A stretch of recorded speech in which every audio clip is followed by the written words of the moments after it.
स्वाध्याय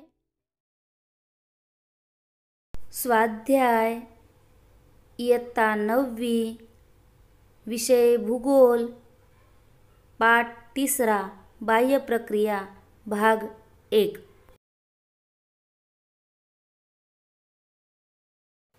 प्रश्न पहिला, थोडक्यात उत्तरे लिहा।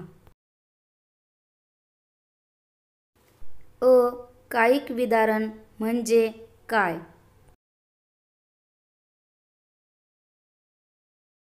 खडकांच्या रासायनिक स्वरूपात कोणतेही बदल न होता खडकांचे फुटणे, तुटणे, खडकांचे भाग विलग होणे म्हणजे कायिक विदारण होय।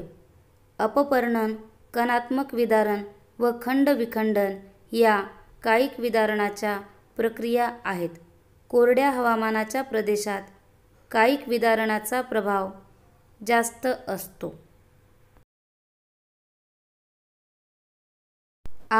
रासायनिक विदारणाचे प्रमुख प्रकार कोणते?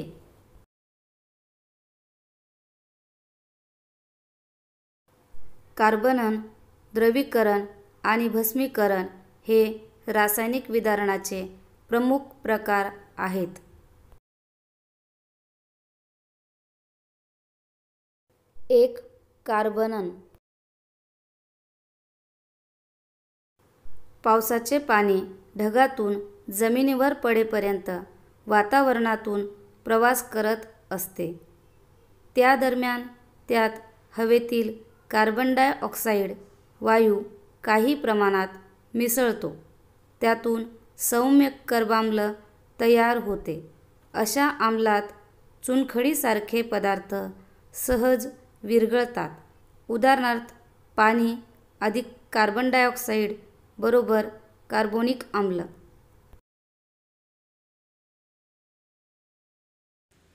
2. द्रवीकरण। मूळ खडकातील काही खनिजे पाण्यात विरघळून पाण्याबरोबर वाहून जातात। त्यातील क्षारांपासून रासायनिक अवक्षेपण होऊन चुनखडी तयार होते।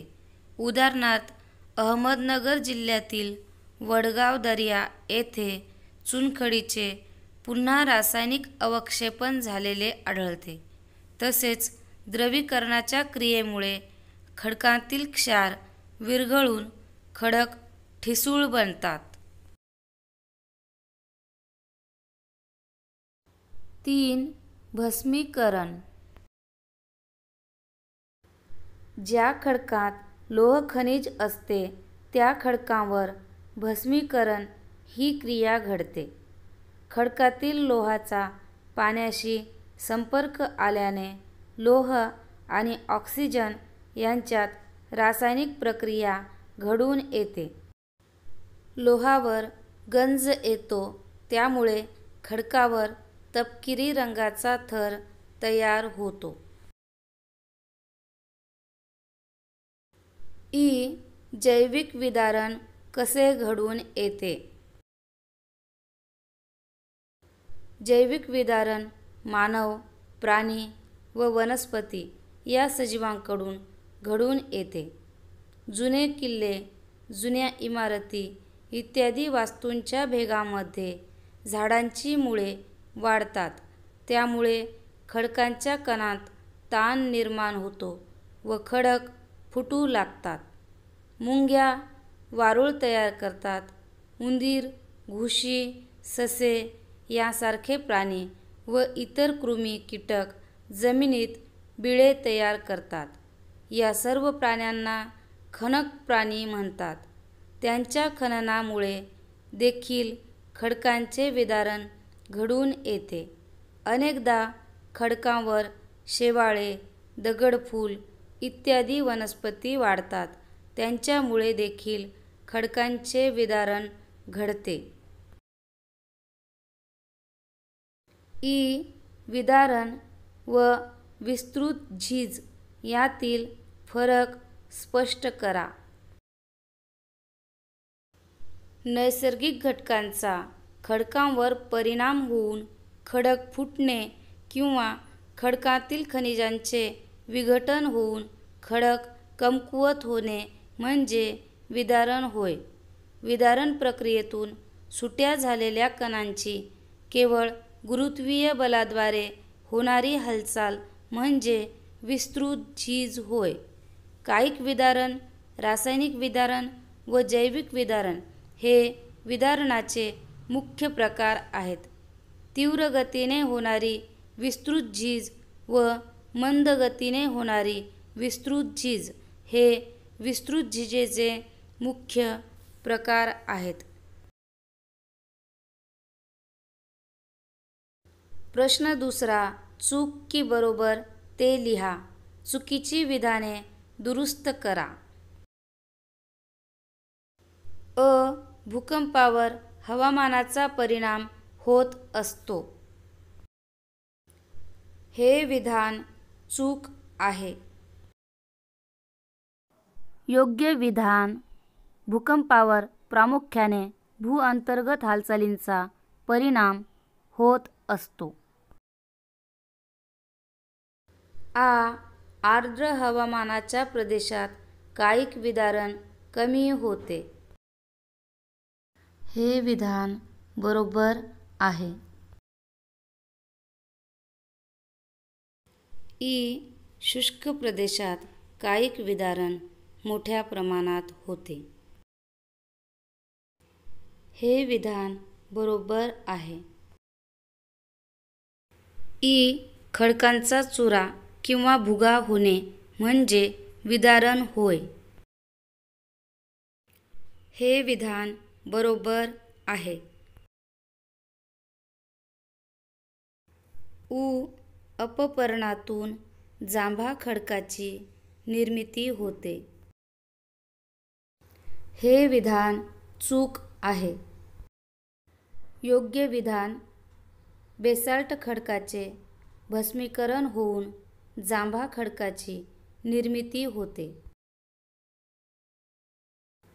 प्रश्न तिसरा. खालील ओक तक्ता पूर्ण करा. विदारण प्रक्रिया.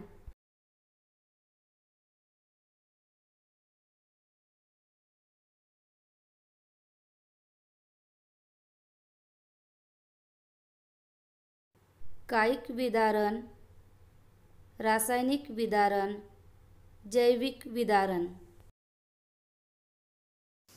कायिक विदारणाचे दोन प्रकार.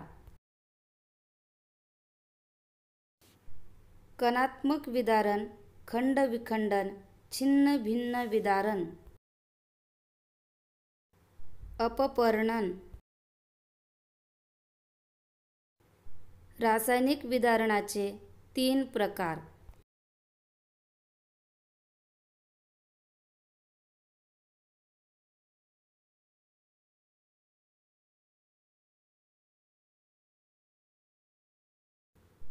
कार्बनन, द्रवीकरण, भस्मीकरण. जैविक विदारणाचे दोन प्रकार.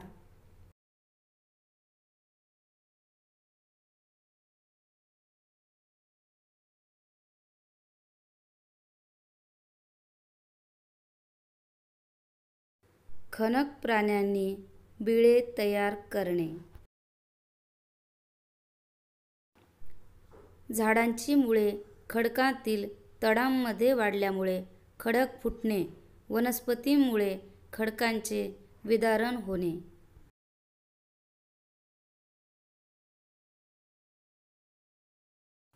प्रश्न चौथा.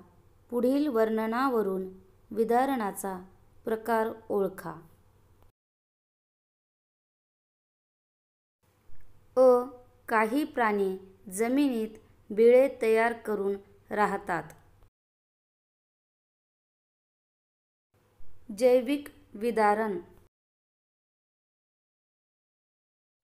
आ.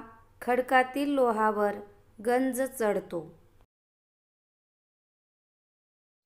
रासायनिक विदारण. ई. खडकाच्या तडांमध्ये साचलेले पाणी गोठते, परिणामी खडक फुटतो. कायिक विदारण. ई. थंड प्रदेशातील पाण्याच्या नळांना तडे जातात. कायिक विदारण. उ. ओसाड प्रदेशात वाळू तयार होणे. कायिक विदारण. प्रश्न 5वा.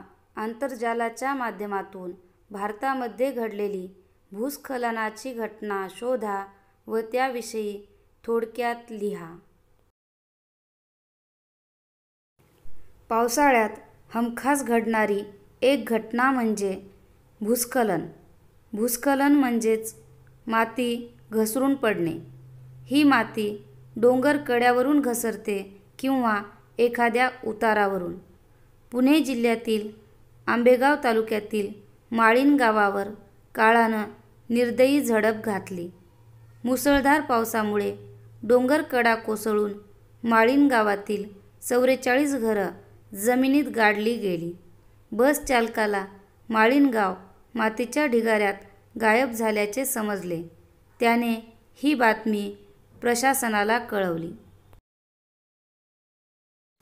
एकसारखा दमदार पाऊस, अरुंद रस्ता, वाहनांची व बग्यांची गर्दी व इतर अडचणींना तोंड देत पुण्याहून NDRF टीम 400 जवान, डॉक्टर्स, नर्सेससहित माळीण येथे दाखल झाली.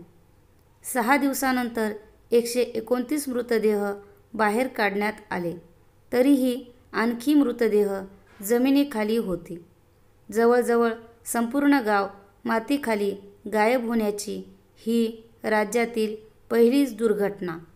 पश्चिम घाटातील औद्योगिक प्रकल्पांसोबत डोंगर उतारावरील शेतीला, जंगलतोडीला या घटनेसाठी जबाबदार धरण्यात आले. अमेरिकेच्या अंतराळ यंत्रणा नासाने या दुर्घटनेच्या अगोदरच्या दिवशी 29 जुलै रोजी या घटनेसंबंधी सूचना दिली होती.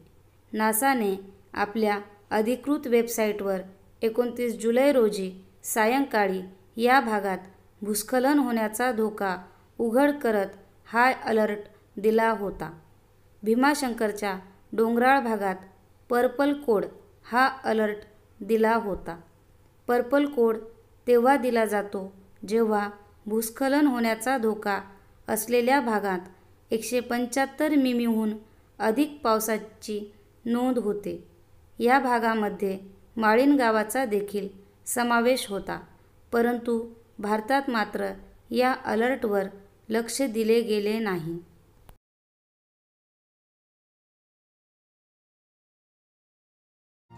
व्हिडिओ आवडला असल्यास लाईक, कमेंट आणि शेअर करण्यास व नवीन व्हिडिओच्या नोटिफिकेशनसाठी चॅनल सबस्क्राईब करण्यास विसरू नका. पुन्हा भेटूया नवीन व्हिडिओसह. तोपर्यंत नमस्कार.